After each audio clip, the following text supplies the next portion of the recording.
overall use of DEI as a slur, which may be contributing to a lack of hiring of Black women. All of these factors are probably at play. Brookings Institute told Bloomberg that data shows minorities are the first to be put out of work during economic downturns. Duh. Perry.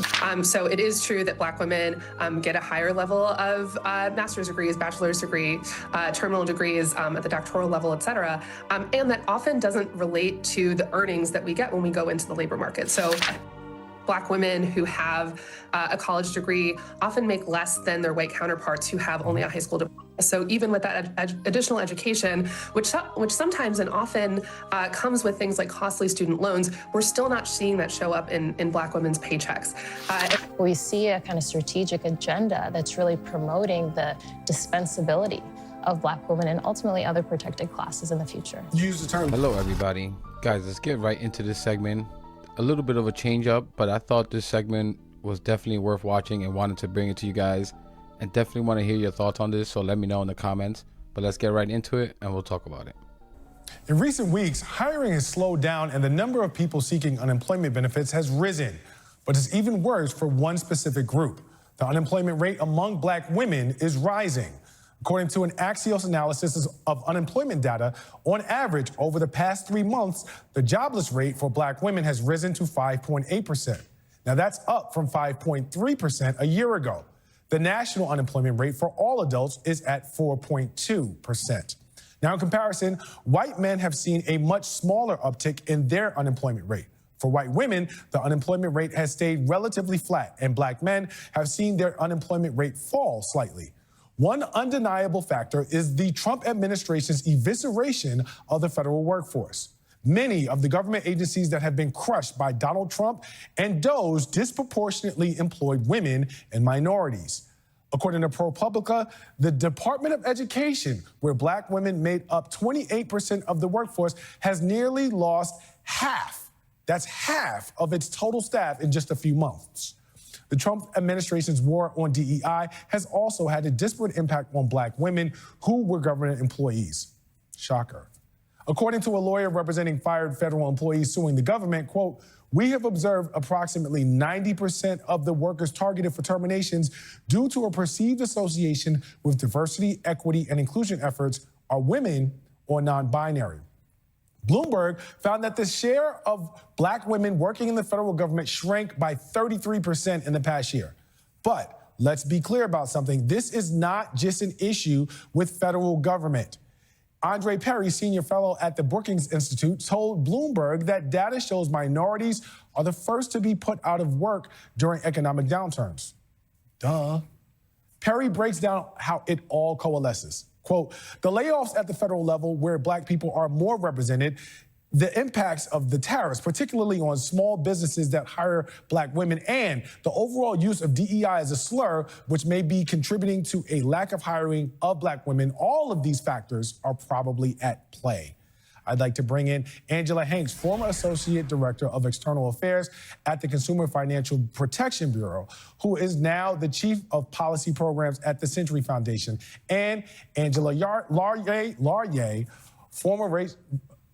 Rachel Laurier, former racial equity investment strategist at JP Morgan Chase and author of Black Capitalists, A Blueprint for What is Possible. Angela, is the rising unemployment rate for Black women a canary in the coal mine for the larger economic picture? Thanks so much, Charles. I couldn't have put it better myself. I think that's exactly right. As you mentioned, there are the attacks on federal workers that are disproportionately affecting Black women. Black women make up about 12% of the federal workforce compared to 7% of the broader labor market. And so attacks on federal workers will disproportionately impact Black women. And that's not the only thing that's causing an over 6% unemployment rate for Black women. As you said, we often see with recessions, with the Great Recession and with others, that Black women truly are the canaries in the coal mine. We are, as the adage goes, last hired, first fired. And so when you see Black women's unemployment ticking up, and it's both concerning because we want Black women to do well in this economy, but it's also concerning because we know that other workers are not far behind. Rachel Laurier, we're going. And guys, this is why DEI and things like that is important, because if you just leave people to their own, they will hire and promote people not based on merit, but based on comfort and familiarity. And when you have a country of mostly white men at the head of companies or corporations, they would likely just hire or promote white men because they just tend to be more familiar with them, obviously. And right, I say that to say it's not always about racism to other groups, but simply people have biases, right? And for example, a study was shown that DEI benefited white women the most because, of course, when given a choice, these white men who are the majority ahead of corporations and companies, when they felt they had to select a person that maybe wasn't another white man, they felt most comfortable with a white woman, obviously. And then there's the other side of that coin, that when people hear these disgusting comments, DEI hires and DEI this and that, and using it as a slur, it starts to wear and work on people. People who run companies are human, and they get propagandized like anyone else. Get that right for the record, all right? Outside of the cuts to the federal government, what do you see is driving this very, very alarming trend? Yeah, I think what's really important to keep in context is the targeted attack on disparate impact liability. Oftentimes the case now, you have disparate impact analysis being used within corporations as a way to really kind of check corporate behaviors when it comes to hiring, retention, recruitment, termination, and even promotions of employee bases. And now we're in a moment where there's kind of a loosening of that. And so Black women are feeling the effects of that now as companies feel more emboldened to loosen their rigor around kind of keeping their practices lawful and just. And so we see that. And I think at the anthropological level, the social and kind of cultural responses to this too, is women are asking, you know, what do I do now in anticipation for what could come, as they think about just the precarity that really informs the moment that they're in. And so some of that is pivoting into new opportunities, taking on more kind of technical skill sets to really create some kind of fortress of protection around themselves. But the irony is that, you know, in these spaces, you're trying to create yourself to be indispensable to the organizations that you're a part of. We see a kind of strategic agenda that's really promoting the dispensability of Black women and ultimately other protected classes in the future. You use the term disparate impact really quickly. For those people who do not know what that actually means, can you just explain that and why it's important? Yeah, so disparate impact, to kind of contextualize it, it's really kind of checking corporate behaviors and actions that may at the surface level seem lawful, but have kind of a really kind of unintentional or intentional impact that's greater for particular groups of people and particular demographics, and create a sense of vulnerability, especially within those demographics. Now, Angela, a 2023 BLS data shows that 40% of Black women work in education and health services. The Trump administration has gutted the education department, and the one big beautiful bill that's currently being debated or read on the Senate floor rather is projected to hurt rural hospitals. Could we see these numbers get worse for Black women and unemployment? I think the reconciliation bill that's on the Senate floor right now poses a threat to the entire economy, but I'll talk a little bit about what I think it means for Black women. So as you mentioned, it both threatens Black women's unemployment by making major cuts in education and healthcare. It kicks 17 million people off of their healthcare. We found out from the Congressional Budget Office yesterday. And some of those people who are being kicked off of their health insurance are Black women. So it's not only Black women workers who will suffer as rural hospitals are closed, as health cuts are implemented, but it's also Black women as recipients of health care who will be harmed by cuts to Medicaid, cuts to the Affordable Care Act. It is very difficult to imagine a situation where any of us can be our best selves at work or can hold a job if we are struggling with cancer treatment payments that we can't afford, if we are not checking our own health, if we have children who have asthma, who need specific care. And so it is both the cuts to employment, but it's also the cuts to health, education, food that will make people sicker, less healthy, and less able to go to work.